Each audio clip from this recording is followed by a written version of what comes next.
You are now in tune with Mamba Radio.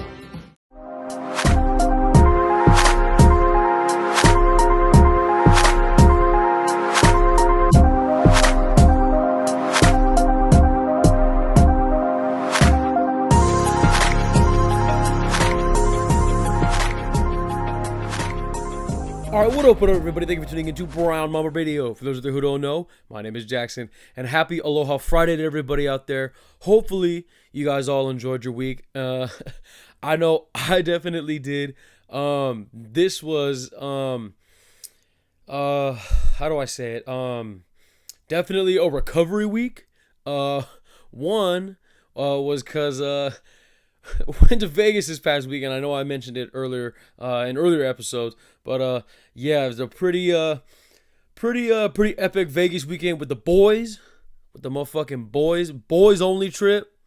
If you didn't have a Y chromosome, then you were not allowed.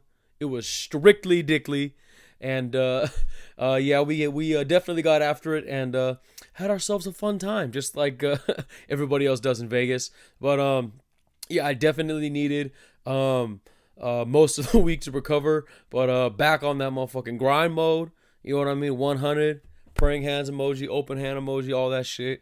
Because and I gotta get back on the grind mode because I'm going back to Vegas next weekend.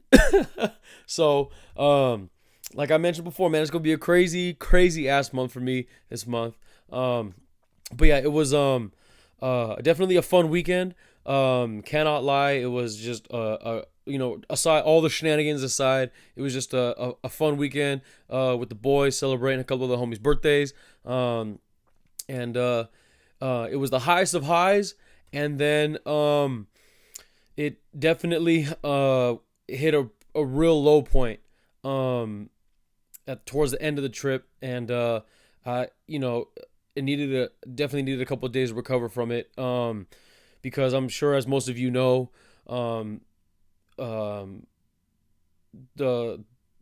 it's even hard still talking about it right now.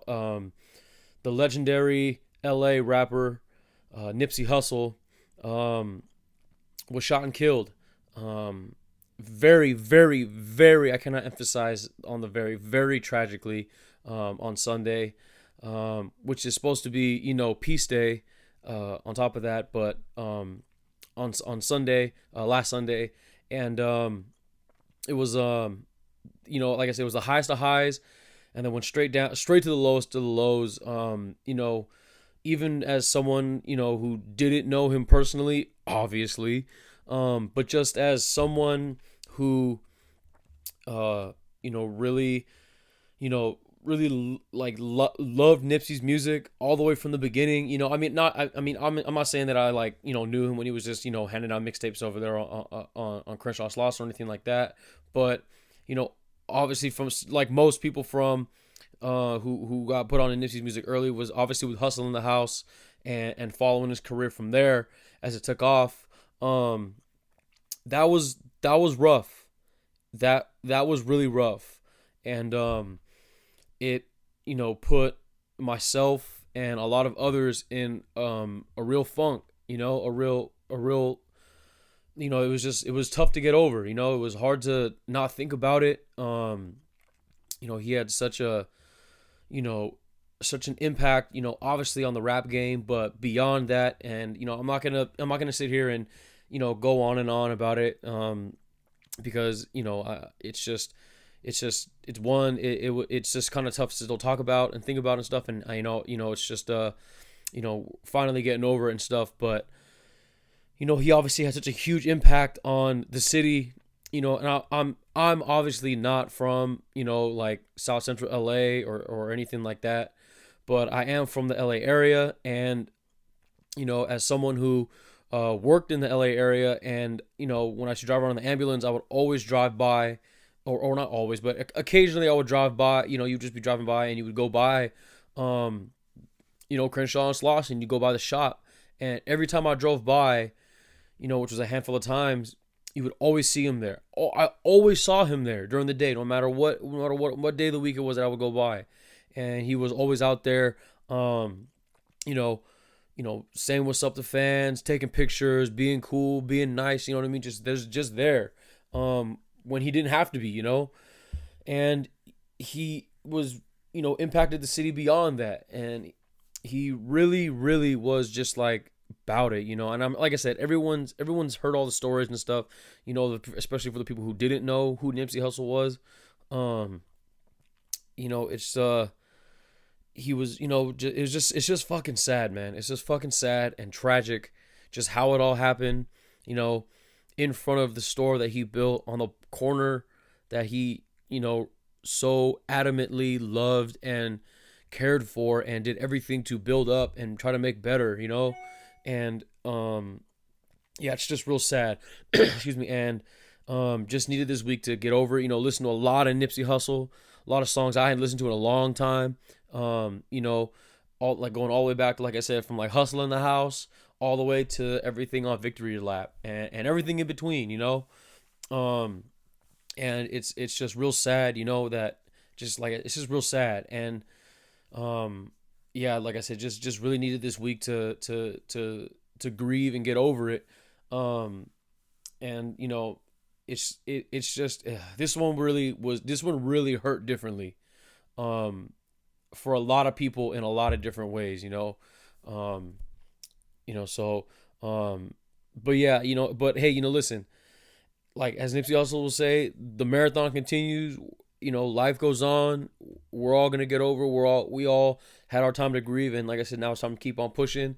And, like I said, had a nice little week off, like I said, to recover from Vegas, had to grieve from, like I said, the tragic death of Nipsey Hussle.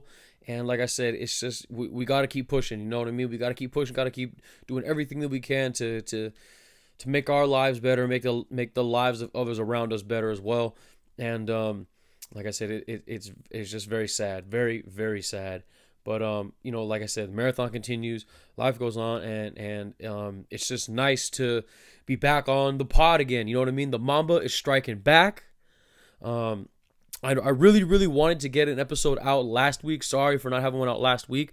I tried to get one out before I left for Vegas. But like I said, I was working a lot and tried to get one in. But I, just the way things were with planning everything, working, packing, we decided to leave earlier than expected. So it didn't happen. So I'm gonna, leave a lot of stuff that I wanted to talk about then, in the past, because a lot of it got covered, you know what I mean? And but this episode is definitely gonna be one that I'm gonna try to keep as short and sweet as possible, but that is going to be very, very hard, because I'm gonna be going over and trying to give my predictions for WrestleMania, baby. The road to WrestleMania is finally, I guess, at its end. Almost. It's this Sunday.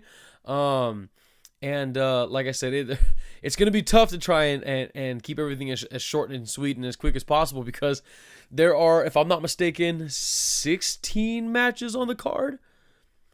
Where did it go? I just saw it. What the hell? 16 matches? Yeah, I believe 16 matches. I'm not. Where'd it go? Yeah, 16 freaking matches. I don't know how they're gonna cram it all into.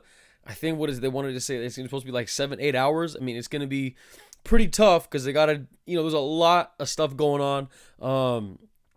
But before I get to wrestling, I really want to quickly hit on baseball, because not only is WrestleMania here, but baseball is finally and officially back, baby. Baseball, for those of you who know, is my first love. I fucking love baseball so much, and I'm just happy it's here. Not only for the Dodgers, but just like I said, just baseball in general. It's just nice to have baseball games on in the background while I do things, or if I'm just looking to watch a game, because just like I preach on this podcast over and over again. I know a lot of people think baseball is boring. It's too slow. It's this. It's that. But for me, I always say, it's just like any sport. If you know how to watch it, it's great. And it also helps going to live events, whether it's baseball, soccer, hockey, wrestling, like I'm gonna get to. Just a lot of sports that people think are either boring or dumb or whatever. Just go to a live event, go to a live sports game, or wrestling match or whatever it is, and I guarantee you will have a great time, especially at a wrestling show. But sticking with baseball here, like I said baseball's back, and couldn't be happier. And especially because the Dodgers, the boys in blue, are coming out red freaking hot. They are swinging the shit out of the bats, hitting the shit out of the balls, and pitching looks really good. I know they don't have Clayton Kershaw yet, but they are doing pretty good without him so far. Hyunjin Ryu's looking pretty good. Julio Urias looked very good as well. Walker Buehler looked good. Got a little roughed up a little bit. Some of the other guys got a little roughed up now and then. But like I said, the guys, they look pretty good. And I am very, very, very, very much so looking forward to going to a lot more games this year. So if you're out there and you're trying to catch a game with your boy, let me know. Let's go, baby.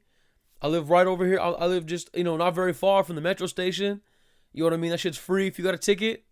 Let's hop on pregame, knock back a couple Modelos, you know what I mean, for the fellows, you know what I mean?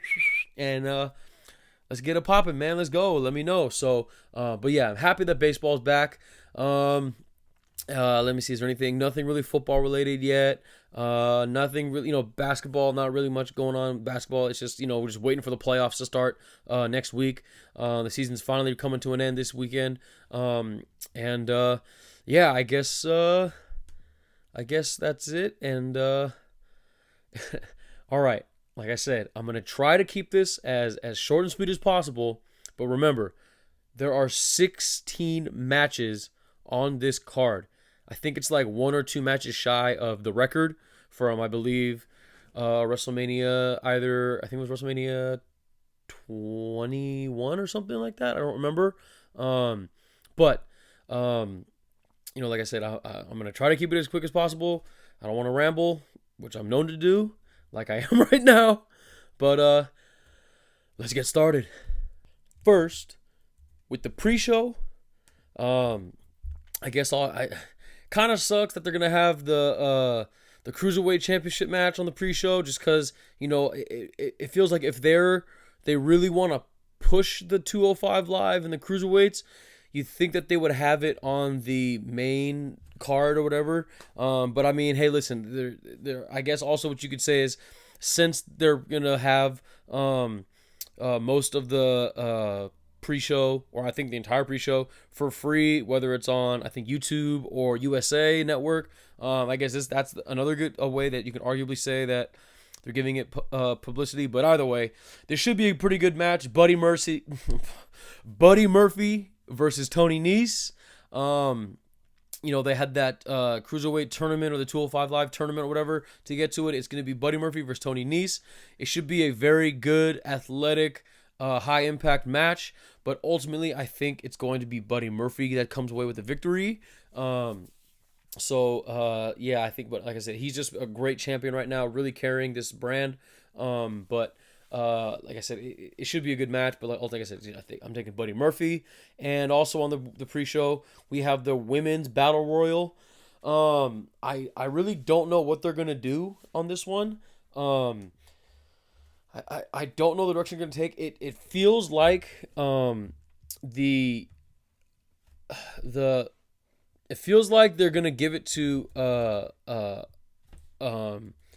Asuka, just because of the way that they've been, or the way that things went down with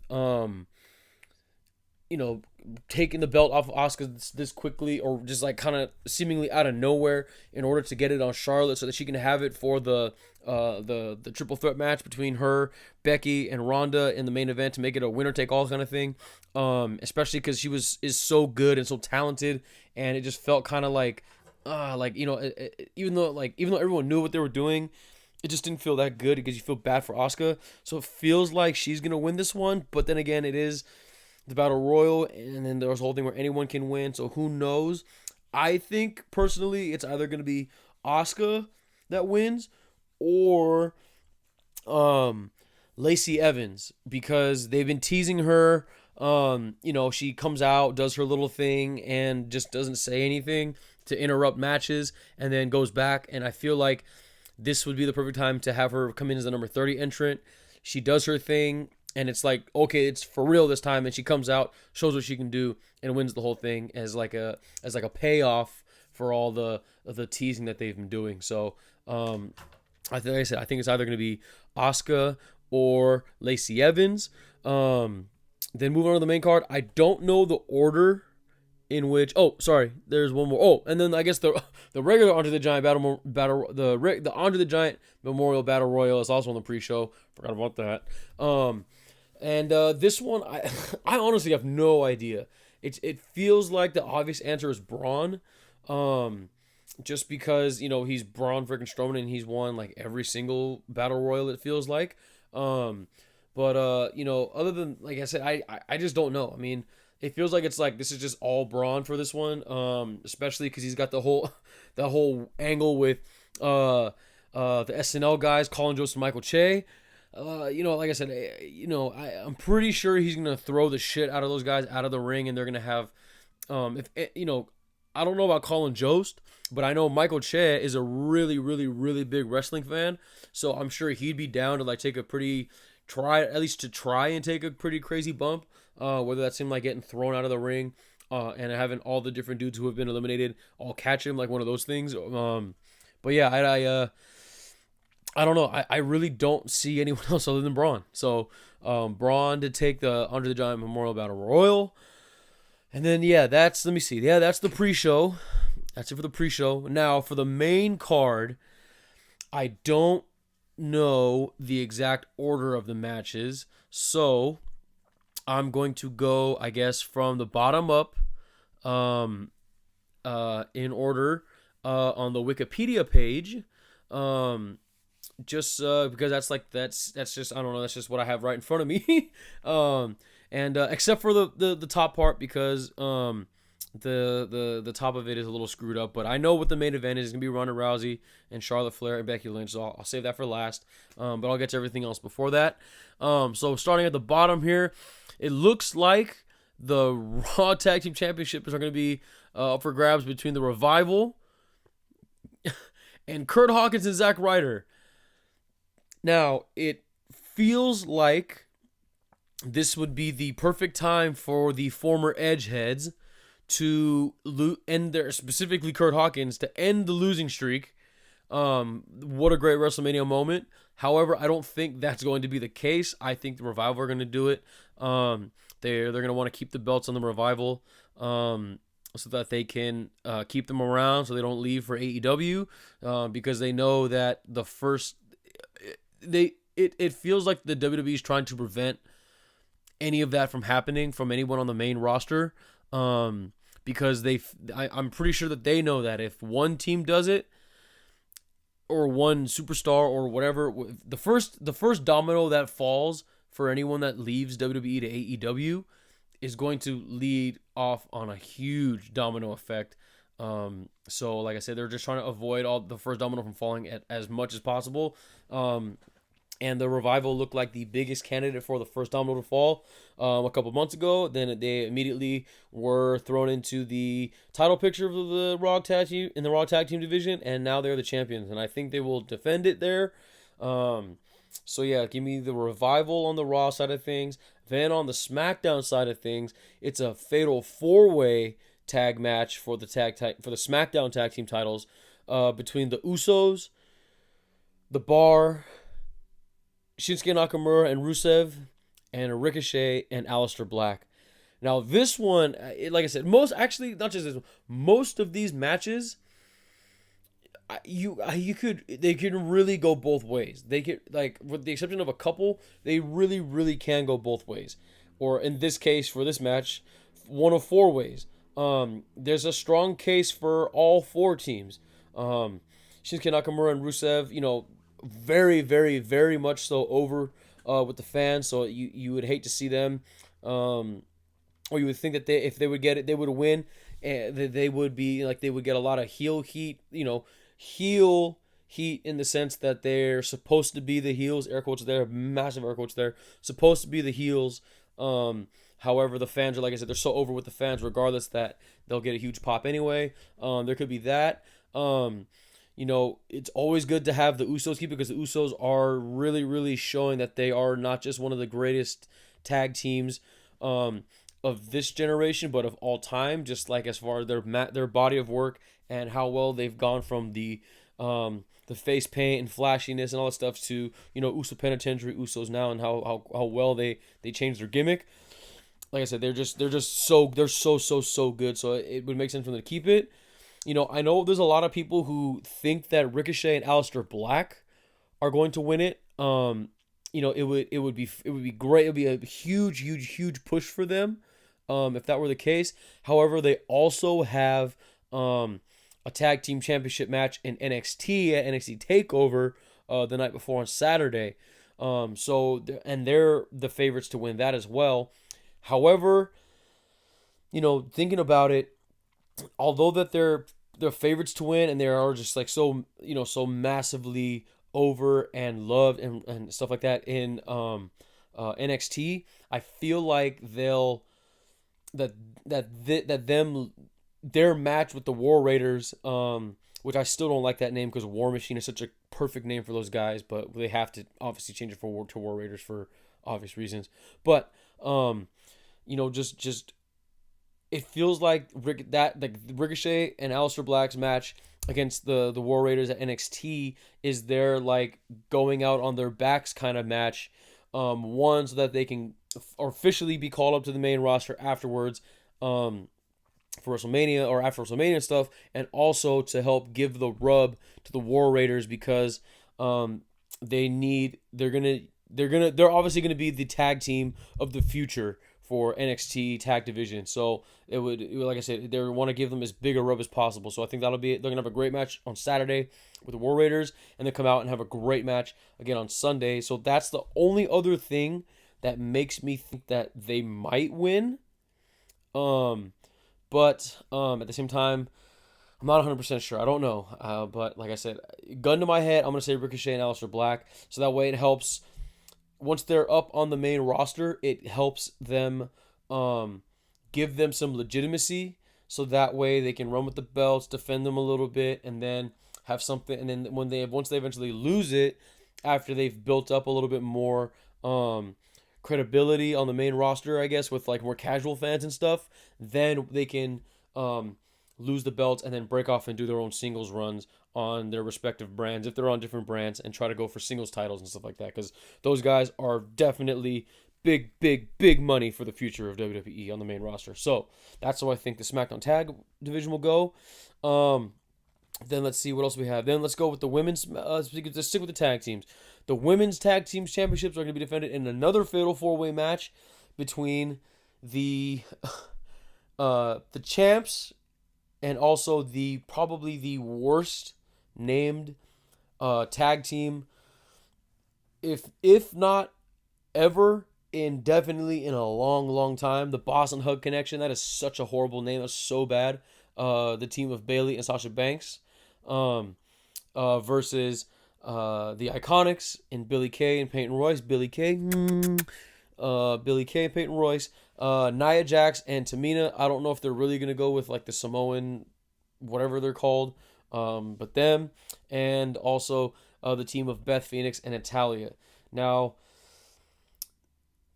as good as Bayley and Sasha Banks have been as champs, I feel like Nia Jax and Tamina are going to win, only based on the fact that so like throughout the card, even though, like I said, I think it's up in the air, or for the most part the decisions will be up in the air and very tough to in the moment. Gun to my head, I feel like there's going to be a lot more babyface wins than heel wins. You know what I mean? Like, I think like a lot of the baby faces are gonna win they're gonna win or defend their championships on Sunday. So I feel like this would be a good way for some heels to one of the heels to get the championships. So I think that's my thinking of it. I don't know if it's really gonna happen, because I just also just because the thought of Tamina having a belt just kind of like is crazy to me, and I'm sure it's crazy to a lot of you other wrestling fans out there. Um, but uh, but yeah, like I said, just give me Nia Jax and Tamina to be the new tag team champions. Now let's get into the singles matches. We're gonna have the first singles match that's just a straight singles match, no belt on the line. Roman Reigns versus Drew McIntyre. As much as I want Drew McIntyre to win, this is a no-brainer. Roman Reigns is getting the win in this one. I'm sure they're gonna do it where they'll make Drew McIntyre look really, really, really strong for about 75 to 80% of this match, and then it'll obviously just be the Roman Reigns greatest hits towards the end. You know what I mean, with the fiery comeback, both in the ring and as far as just this is his first major match since coming back from his battle with leukemia. So like I said, it'll be a great feel good moment, and like I said, you can lock that in as a win for Roman Reigns. But like I said, I believe they're gonna make Drew McIntyre look as strong as possible for the majority of the match. But yeah, give me Roman Reigns in that one. And then for the other singles match, this is the first one for me at least that's like I really don't know who's gonna win this one between AJ Styles and Randy Orton. Now, like I said, it feels like AJ Styles is gonna win this one, but I'm not 100% sure. And again, what's making me lean more towards Randy Orton is the fact that so many of the baby faces are going to win. You know what I mean? So like I said, I think it's gonna be Randy Orton, and I think he's gonna do something like really, really like dastardly to AJ Styles, so that it can for two things in one. One, it's part of it is that AJ Styles, as for those of you who don't know, just signed, and not just, but has his new deal gives him less of a scheduled, less of a schedule or a working schedule, because like when he was champion, he was defending that thing all the time, and he's getting up there in age, and he was just a real fighting champion. And his new deal, like I said, gives him a little bit more time off, a little bit less dates, and so like I said, I think he'll like I said, Randy Orton will do something extremely dastardly to AJ Styles to make it seem like he can have a storyline angle where he like have to take some time off or something like that. You know what I mean? So that it gives him an excuse to like take time off, and uphold that thing in his contract where he'll have a little bit more time off. So even though I love AJ Styles, and the longer my hair gets, the more and more it looks like AJ Styles' hair. I just think Randy Orton's gonna win this one, just because I feel like they're gonna be pushing Randy Orton a little bit more on SmackDown, because especially if he stays on SmackDown since the whole Fox thing. So I think they might be pushing him a little bit more, trying to give him a belt, maybe the belt that I'm gonna be talking about in the next match, which is supposed to be for the U.S. Championship.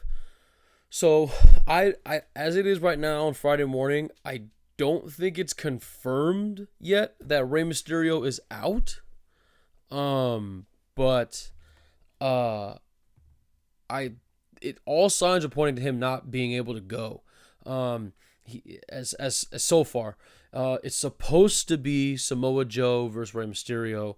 And either way, regardless of if he can or can't go, I was gonna pick Samoa Joe anyway. It just felt like it was a nice match to have Rey Mysterio involved in, and but just to give him a little WrestleMania moment kind of send off thing, because this might be one of his last WrestleManias. And then, like I said, I don't know. I know there's a lot of people joking around, so I'm not really going to try to use that joke about how Dominic, his son Dominic, famously, the son Dominic, who was the little one who was used in the angle a while ago, where it was Rey Mysterio versus Eddie Guerrero in a ladder match, and instead of it being a belt, it was like the papers for who is really Dominic's father. And yeah, that Dominic is all grown up now and training to be a wrestler. I think is as it looks like. So he's going to be ringside, or he's supposed to be ringside in this match. So I don't know if they're going to use Dominic instead. I don't know if they're going to use Kevin Owens instead. I don't know what they're going to do. But either way, I feel like Samoa Joe is walking out of WrestleMania as U.S. champion still, and like I said, I think that'll be it's smart, the smart thing to do, because it'll help build towards, like I said, maybe a feud with Randy Orton and Samoa Joe, and that'll help give Randy Orton a little bit of a rub and make him give him a belt or something, and have him be one of the key players for when SmackDown goes over to Fox. So yeah, give me Samoa Joe in that match, no matter who he faces. Then there, let's see what else is there. The Intercontinental Championship match. This is another, lock it in victory here for Finn Balor over Bobby Lashley. If it was up in the air beforehand, it is guaranteed now that Finn Balor is going to win, especially since he revealed that he's going to be the Demon. And honestly, one of the most unintentionally hilarious moments on Raw or in wrestling in general in a while. Like, I can't remember when Finn Balor became the Demon out of nowhere like that with the smoke and all that, and did the thing with his tongue that he's clearly he's never done before. But yeah, I know that now it's everyone kind of predicted that Finn was going to be the Demon for WrestleMania, and that it was going to lead for him becoming the new IC champion. However, I just wish they didn't flat out say that he was going to be the Demon, but more so tease that he was going to be the Demon. So that way, when Bobby Lashley comes out, it's a big, air quotes, surprise that Finn is the Demon, and that way it can be a pretty quick match and all that. So, but yeah, give me Finn Balor, Demon Finn, for the win, and to become new Intercontinental Champion. Then we have, let's see, I guess the next, the three remaining singles matches for that have no real stakes, or not no stakes, but that aren't for any championships. We have Kurt Angle versus Baron Corbin. This is supposed to be Kurt Angle's last match ever. I know a lot of people are a little upset or bewildered or confused as to why Baron Corbin is the last one to get to be the one that's at the last match with Kurt Angle. And I know a lot of people thought that it was going to be John Cena, or at least they wanted it to be John Cena. It just makes a lot of sense, obviously, if because they have the history together. When John Cena's first appearance on SmackDown on the main roster was in a match against Kurt Angle, and then he showed that he had potential, and then they had that little sign of respect thing at the end of that match. I think in like 2002 or 2003 or something like that, a long time ago now. So there was that. So that's why I know a lot of people thought that. However, I still believe that John Cena is going to be getting involved in this match, because I think that I think the way it's going to go down is it's going to be Kurt Angle and Baron Corbin have a pretty regular match. Things are going to go, pretty as well as a Kurt Angle match can go at this point. They're going to do their thing, and then Baron Corbin is going to just start either win clean and then just continue to beat down Kurt Angle afterwards and saying, you're nothing, and just do the whole get massive instant heel heat by beating him up and continuing to beat him up after the bell. Or he's going to DQ himself by doing using chair shots or any other kind of foreign objects or anything like that. But either way, no matter what happens, but Baron Corbin is going to be beating down on Kurt Angle in a super heel way, and then John Cena is going to come out for the save and hit Baron Corbin with his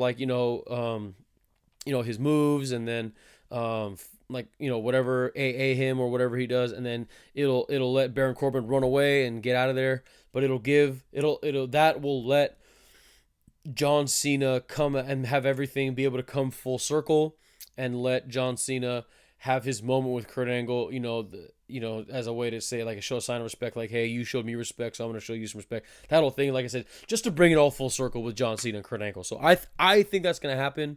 Honestly, that's not a new thing. I know a lot of other people have similar ideas as to that's what's gonna happen here or happen there. So yeah, like I said, give me Baron Corbin with the win. If I have to choose between the two, I'm gonna think it's Baron Corbin gets the win, and then continues to beat him down. So I give me Baron Corbin with the win. But again, John Cena to come and make the save, and then it gives Kurt Angle and John Cena their little full circle moment. So there's that, and then there's going to be the Shane McMahon versus The Miz in a Falls Count Anywhere match. I don't know how this is going to play out. Obviously they made it a Falls Count Anywhere match because this means that obviously it's setting up for Shane McMahon to jump off something really, really, really high and try to get the win. I feel like it's the way it's gonna go is like I think it might be like a kind of like a red herring where it's like, hey, look, we're making it a Falls Count Anywhere so that Shane McMahon can jump off something really, really high and get the pin over the Miz. But I think it's gonna end up in almost like a Shane Blackman Shane McMahon situation, a la SummerSlam 2001, whichever it was, where, The Miz and Shane McMahon are going to end up on some really high thing, and then the Miz is going to knock Shane McMahon off. He's going to fall. Then The Miz is going to jump down and land on him for the win. And then somewhere in between all that, George is going to get involved, try to talk, and then at this point when Shane McMahon falls, and then The Miz and then The Miz jumps on him, it's going to be the thing where Shane McMahon falls. The George is going to try to do something like, "Don't do it, Miz, don't do it." But then The Miz goes, "This is for you, Dad," and jumps and lands on him, and then gets the 1, 2, 3. The father goes over to pick up the wounded son. They embrace and do that whole thing. That's how I think it's going to go. Like I said, I'm not. I really don't see it go. I don't know what's going to happen in between, but or from the beginning of the bell up until that point. But I know it's going to end up with one or both of these guys jumping off of something or falling off of something really, really high, and getting the pin outside of the ring somewhere, and it will end with The Miz getting the win and George, Potato Face or whatever he called him, embracing afterwards, enjoying it together. They get their comeuppance on Shane McMahon for being such a piece of shit to them both. So there's that, and then the last one, that the last little singles match between Triple H and Batista in a no-holds-barred match, so that they can blow off all the steam that they've built up in their I guess you just have to say relationship, because it started out as a friendship, then it became a rivalry, then it was a little bit of a friendship again, and then now Batista came back and is finally playing the character, or playing up as the character that everyone wanted him to play up as, as the guy who's like, you spited me and I did this, and then blah, blah, blah, and then there's the whole give me what I want thing that was funny, and then there was the kiss my ass thing, so Batista has played this thing perfectly, but the stakes of this match is that if Triple H loses, then he has to retire from in-ring competition.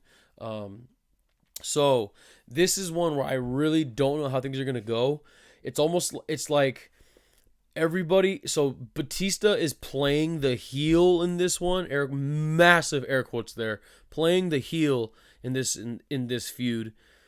But we all know that Batista is going to get all the bigger pops. He's going to have all the good kind of heat, because he's, like I said, because of the fact that he is playing the kind of character and playing up the kind of character that everyone wanted him to play up the first time he came back as a movie star or as a Guardian of the Galaxy.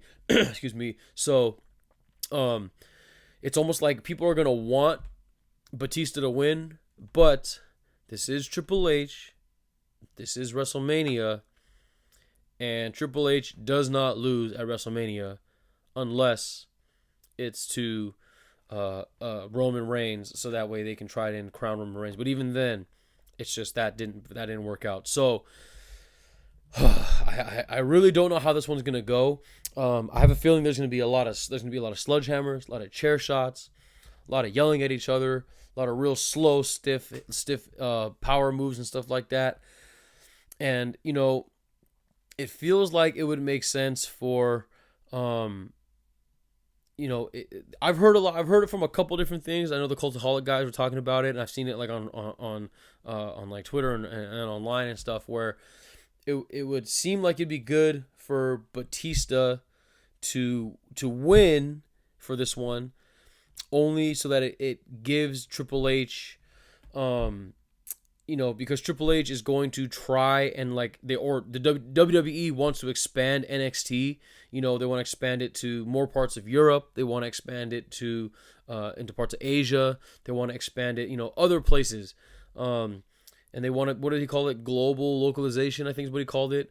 So Triple H, it would make sense storyline wise, so that because he's retired from in the ring, but also, like I said, behind the scenes, he's going to be obviously so busy dealing with all the NXT stuff, that it would make sense for him to be off TV so that he can take care of that. And also I have a feeling if it happens not like by full on shenanigans, but like Batista does something kind of sneaky, gets the win. Obviously, no holds barred match with the Mallet, but kind of sneaky, kind of chicken shit, gets the win. And even though Triple H is retired from in-ring competition, if anyone can come back for one final rematch and they have their blow-off match at SummerSlam, if anyone could do it and it would make sense because he does whatever the fuck he wants anyway, it's Triple H. So I feel I'm going to go with that route. So I'm going to say Batista gets the win, kind of in a chicken shit way. That leaves kind of a sour taste in your mouth. So that way, when Triple H, or it would make a little bit more sense for Triple H to come back, even though he's supposed to have been retired. And then they have their bigger blower offery pause match at SummerSlam. So they could do that. And so yeah, that's why I'll take that. Oh boy, almost done here, folks. Now we've got the big three. The big three belts are remaining. I think I'm going to go with Daniel Bryan and Kofi Kingston. So now this is where it gets really, really tough between choosing who wins these three matches, because if it went the way that everyone not only both wants but also thinks it's going to go, then like I said, it's going to go chalk for babyface. And it'd be a lot, like I said, it's a lot of babyface wins. If you count, The Miz winning, Finn Balor winning, Roman Reigns winning, Ricochet and Aleister Black winning, Kurt, or maybe not Kurt Angle, maybe not necessarily Kurt Angle winning, but with that whole moment. So like I said, it's a lot of babyface stuff going on. If the babyfaces in Kofi Kingston, Seth Rollins, and Becky Lynch all win their respective matches, I think, so starting with the SmackDown Championship, or the WWE Championship that is on SmackDown, that match between Kofi Kingston and Daniel Bryan, like I said, it's tough because I think, I've been playing it in my head, it's like, I think what's gonna happen is, I just did it in my head right now. This is what I'm gonna go with. I think Kofi's going to win. And then the way they do it is Eric Rowan somehow tries to get involved in the match and, tries to cost Kofi Kingston the match. Then the New Day come out, Big E and Xavier Woods stifle Eric Rowan. They handle him, which gives Kofi the opening. He does, his thing, Trouble in Paradise, whatever he has to do, gets the win. Big win. And then Kofi Kingston wins, beats Daniel Bryan, and he becomes the new SmackDown champion. It's a great WrestleMania moment. It's a great feel-good moment. All the fans are happy. They're cheering. It's great. And then they do that. And then the New Day are there to celebrate. They celebrate with him. They're celebrating in the ring. It's a great thing. They all go back to the stage. They go backstage, whatever. And then on SmackDown is when they're going to have the celebration in the ring with the New Day. That's when the Big E heel turn comes, because he's like, you needed like you only have that belt because of me, and he's going to do that whole thing. You only have it because of me, because they had the tag team match that Big E and Kofi and Xavier Woods had to win in order to get Daniel Bryan get Kofi Kingston the title shot with Daniel Bryan. And then he's like, it's only because of me that and he doesn't try to say us, he only says me. He's like, it's only because of me that you have that belt. And then the Big E heel turn comes, and then that storyline starts to progress. I think that's how it's going to go down. That's what I'm sticking with. So give me Kofi Kingston for the win. New Day celebration at WrestleMania. And then on SmackDown is when the Big E heel turn comes. I know people are thinking there's going to be a heel turn at WrestleMania. I don't think so. I think they'd rather save it for SmackDown, so that way they have a big moment to show on YouTube and stuff like that on SmackDown. So that's how I think that's going to go. So that's a good way for a babyface champ, but it makes sense in the long run. Doing the long play on that one. Then, Brock Lesnar, Seth Rollins, WWE Universal Championship. This one, it almost feels like I know even though everyone said it last year, this year feels like the year that Brock Lesnar has to lose, get the belt off of him. He has to get the belt off so that, one, it relieves him of the belt, and we can have a real fighting champion, and the belt is on Raw consistently, and it's there, we see it, we know it's there, and it gets defended more, and it gives more people opportunities to have title shots and all that stuff, just the way it used to be. That's the one thing. Another thing is, get it off Brock so that he can it'll just give him his opportunity to do his thing, and it'll let him just go do his UFC thing for his supposed fight with Daniel Cormier. Now, that's, like I said, that's what seems like it should make the most sense. Now, is that going to happen? I don't know. And how it happens, I don't know. I like the rumor going around, or just like the fantasy booking thing going around, that there's I don't even know if you would call it a Seth Rollins heel turn, or more of a Paul Heyman heel turn, and Paul Heyman somehow costs Brock Lesnar the belt, and whether he like slips Brock, Seth Rollins a chair or some kind of something, and it helps lead to Seth Rollins getting the win over Brock Lesnar. Because then that would just you would then find a way for them to break up and do their thing, and then it'll help get Brock off TV and let him go do his UFC thing. There could be like a thing where some people are saying Daniel Cormier gets involved, and then there's like a crossover thing with the whole with the UFC thing. There's that possibility. I like the Paul Heyman thing more. I don't think it'll happen. But if that does, that would be insane. Insane.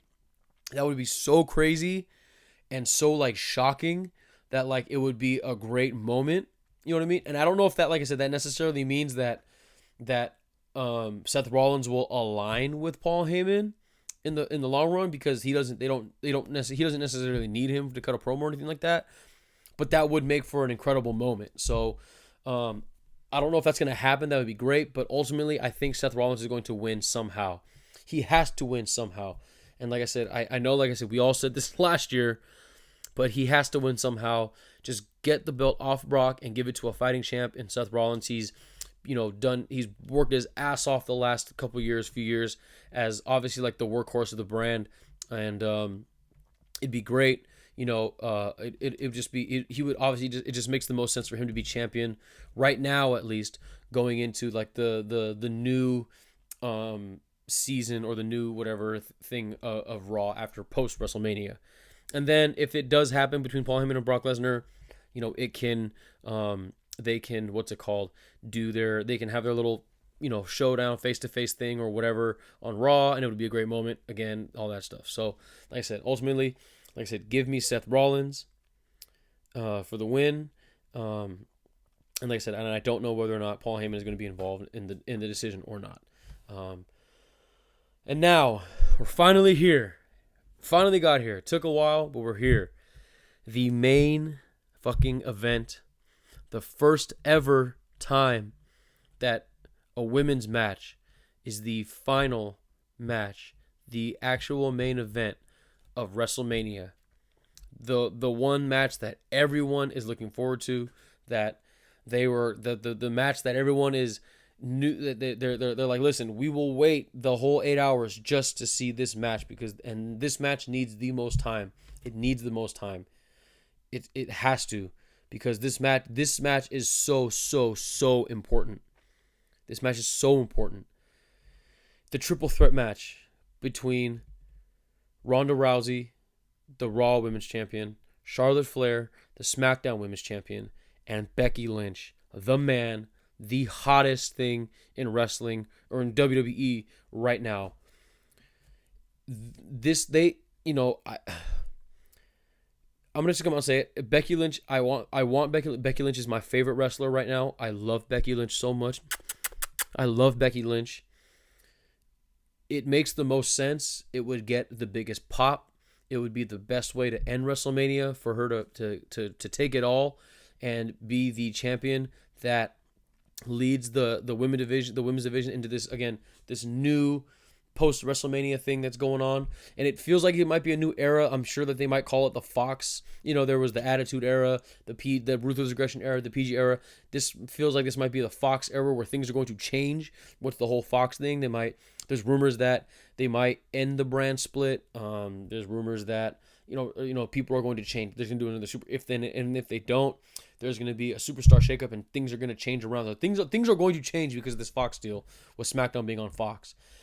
And I think what they're going to do is they're obviously making it a winner take all to unify the women's belt again, to make it one belt and have it just be one belt. There's only one women's tag team championship. And what I think they're going to do is make SmackDown the exclusive home to the women, because the brand split thing really didn't work. It was tough.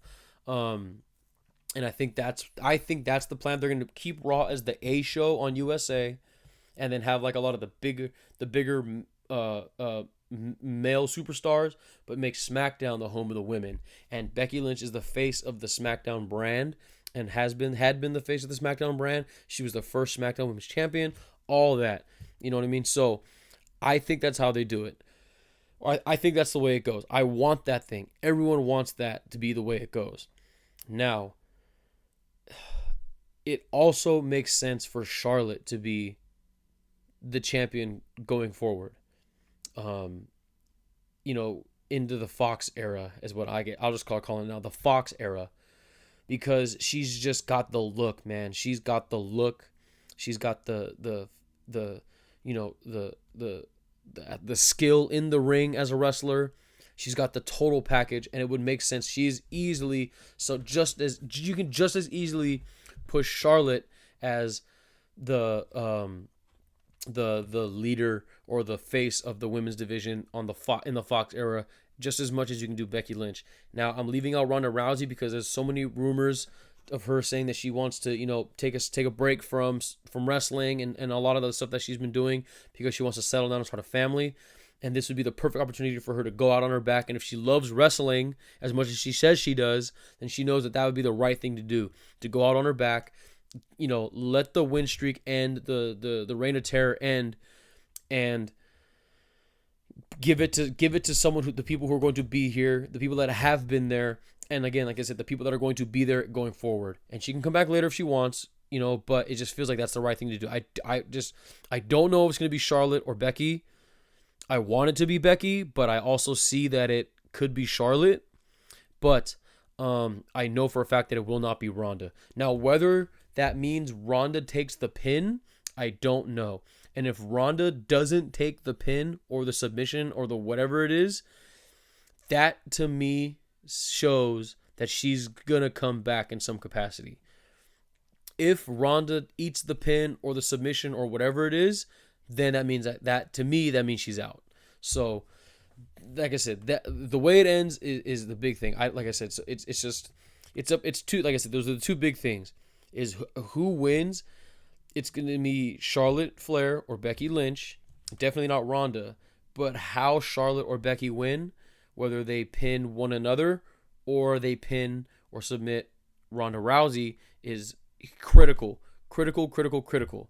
Now, if you're asking me the way that I want things to go, fantasy book it, I'm having Becky Lynch submit Ronda Rousey. Now, that I know that's tough. I know that's going to be a tough sell, especially considering that Ronda Rousey is, Ronda Rousey. But I think that's the way I would want it to go, is just Becky Lynch to submit Ronda so that Ronda can leave and do her thing. And it also, then they can book, the feud that they can have when the women go specifically to SmackDown is Becky and Charlotte, and they can continue that feud. And because Charlotte can do the whole thing where it's like, you didn't beat me, you never actually beat me, you didn't and then it's plus it's that she gets the SmackDown belt, you didn't take my title, and then I want you to beat me for it. That's mine. I deserve a title shot again. Then they can do that. Now I know that there's also the rumor or the noise going around in the fantasy booking departments of Shayna Baszler getting involved somehow. She has the I believe it's a fatal 4-way match at NXT on Saturday, and it feels like it's time for her to get called up to the main roster, and it feels like now would be the perfect time where they can do something like having Shayna Baszler get involved, beat up Ronda, and then that's the way of taking Ronda out of commission so that Becky can beat Charlotte, or Becky can submit Charlotte, and then Becky wins, Ronda didn't win, but it also creates this new feud for Ronda Rousey and Shayna Baszler, and Ronda can go out on her back or whatever in this new feud with Shayna Baszler. So like I said, but then again, people are also saying it's tough that might not happen since they are the 4 horsewomen. So it could be a thing where it's the UFC 4 horsewomen get involved with the WWE 4 horsewomen. There's that thing. So like I said, there's a lot that can go on with this match.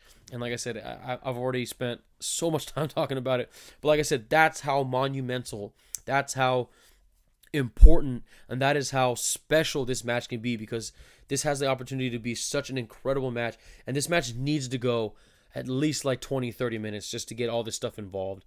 I don't care if they make the Finn Balor Bobby Lashley match a squash match. I don't care if they make the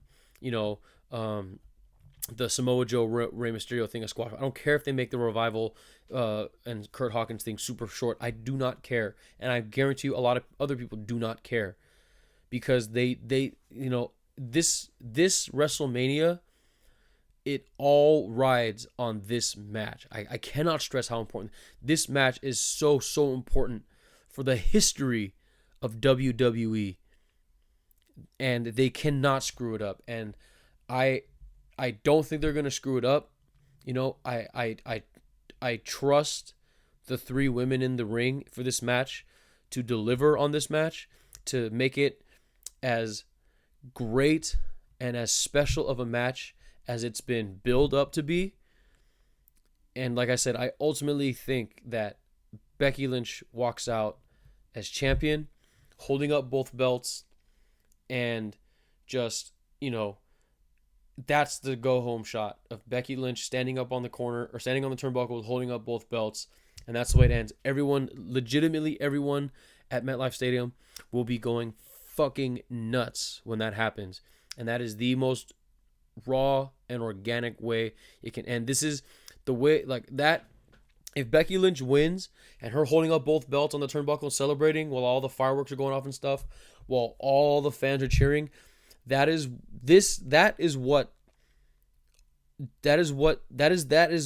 going to happen if she wins, and that is everything that Vince McMahon and the guys in the back wanted with Roman Reigns, and they will get that with Becky Lynch in a non-ironic way, in a legitimate way. And I think that's the way it's going to go down, and I hope that's the way it goes down. Like I said, I hope that's the way it goes down, where Becky wins, and it helps, unifies the belts, and it helps give her and Charlotte a chance to carry the women's division in the Fox era into the future. So yeah, whew, man, that was a lot. We finally got through it. And thank you for sticking along. If you made it this far, thank you for sticking around with me.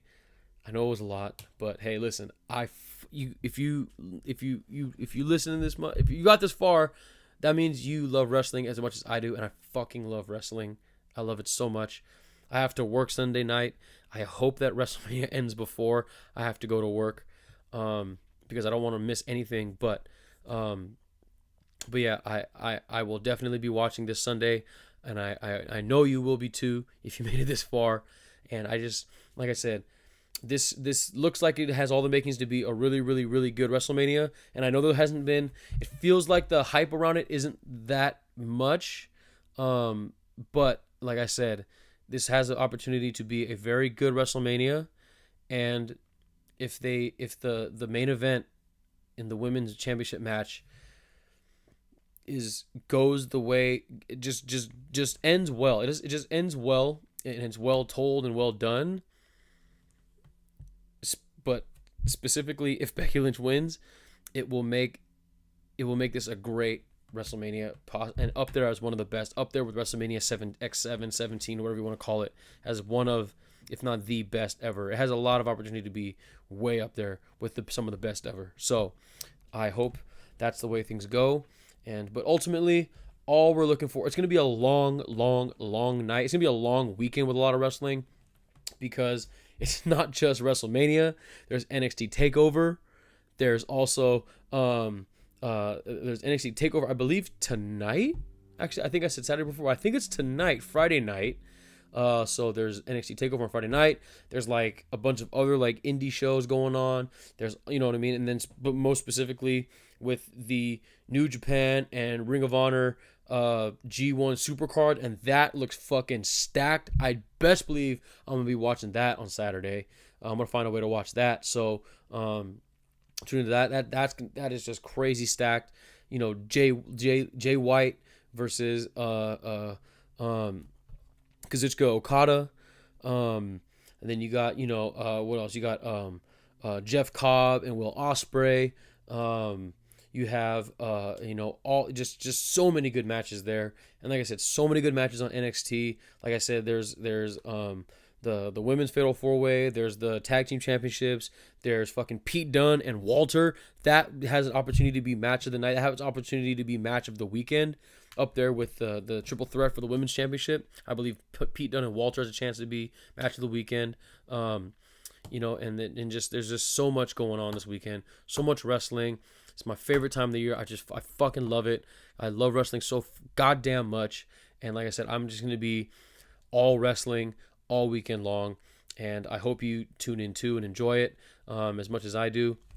Because look, like I said, it's just all we're looking for is just good wrestling and having a good time. Because it's gonna be a lot, and we're gonna have to endure a lot. But if it's good and it's well done, and you know, just it's fun the whole time, then it'll all be worth the wait and all worthwhile. So yeah, just kind of like this podcast. It's a long thing and a lot going on, but we made it. Thank you for sticking around with me. And that's going to do it for me today. Again, thank you so much for sticking around with me, not just on this podcast, or this episode, but for the podcast as a whole. You know, like always, if you like what you heard, go ahead, like, share, subscribe, comment, all that YouTuber bullshit. You know, and you know, if you subscribe everywhere that you listen to podcasts: SoundCloud, Spotify, iTunes, Stitcher, TuneIn, YouTube. And I know I've been saying that there's going to be YouTube content coming. I am working on it. I'm just trying to make sure I get it. It's just not where I want it to be, and I'm working on it, on getting it to what I want. So just follow along on YouTube for some cool content that I have coming. It looks like it's going to be coming more for the summer, so bear with me, but it's coming. Don't worry. So follow along on YouTube for some cool visual content. And if you want to follow me on my journey, or if you want to see how fucking cracking Vegas was for your boy, I suggest you follow along on the Instagram. But you can also follow along on Twitter, Facebook, all that good stuff. Follow Brown Mamba Radio, Brown Mamba, for the Vegas shenanigans. And on my personal account, JXCKSXNNN. Yes, that is 3 N's. And like always, everything is all on the new website, brownmamba.co. It's the domain name is new. Everything on there for the most part is the same, but just the website name is new. brownmamba.co. No US anymore. brownmamba.co. So there is that. Yeah, and New Music Friday this today also. There's some new music out, but obviously the one that everyone is talking about, the Old Town Road remix. Lil Nas X got the fucking God Billy Ray Cyrus, Don't Break My Heart, My Achy Break Your Heart. Got Billy Ray Cyrus on the remix for Old Town Road with them horses in the back. That shit got me ye fucking ha! All the fucking way ye fucking hard. You know what I mean? So that shit is getting bumped all weekend long. You better believe it. But that's not the only thing that's out. Anderson .Paak just put out a new slapper, and it's not. I guess not necessarily. It's a lovey. It's a love song. It's as slappery as a love song can be. Make it better. And it says featuring Smokey Robinson. He's not really singing on it, but what it is he used the sample from a Smokey Robinson song. I don't know which one yet. I still got to do my Googles and figure it out. But he uses a Smokey Robinson sample, and so that's probably one of the ways that he could get it was if he gave Smokey a feature on it, so he get his little royalties with it. You know what I mean? Because gotta make that cheddar, baby. So that song's a slap. It's a good one. Listen to that. And then there's also some new Sammy G, Sam Gillitree. Listen to that. It's good. There's also new Khalid, just in time for summer. Obviously came earlier. So the new Khalid is out. There's also a lot of other good music out there. Check it out on New Music Friday. But it's only fitting for me to play you guys out with the Nipsey Hussle song. And I'm going to play you guys out with one that I feel like is and it's the right song to play you guys out with Nipsey Hussle. It's off his Crenshaw tape, the $100 mixtape that everybody laughed at him for. But the $100 tape made $100 physical copies of Crenshaw. Sold them things on the block. Crenshaw and Slauson, $100 each, 1,000 copies only. Sold them bitches out in one night. Made $100K in one night. That's the kind of legend Nipsey Hussle is. He got everybody proud to pay, proud to support him. And this one off of it, Don't Forget Us, is the name of the song. Is Nipsey Hussle with Dom Kennedy, one of, if not my favorite rapper right now, or just my favorite rapper from LA, my favorite rapper in general. Don't forget us. Don't ever forget Nipsey Hussle. Don't ever forget everything that he was trying to, attain, work for, and there's just all the positive things that he was trying to do, in the community, but through his community, by him doing those things in the community, he was trying to inspire other people to do that in their communities, and as a result, everywhere else all over the world. So, don't forget us, Nipsey Hussle featuring Dom Kennedy. Don't forget Nipsey Hussle, and the marathon will continue. So, shout out to Nipsey Hussle, R.I.P.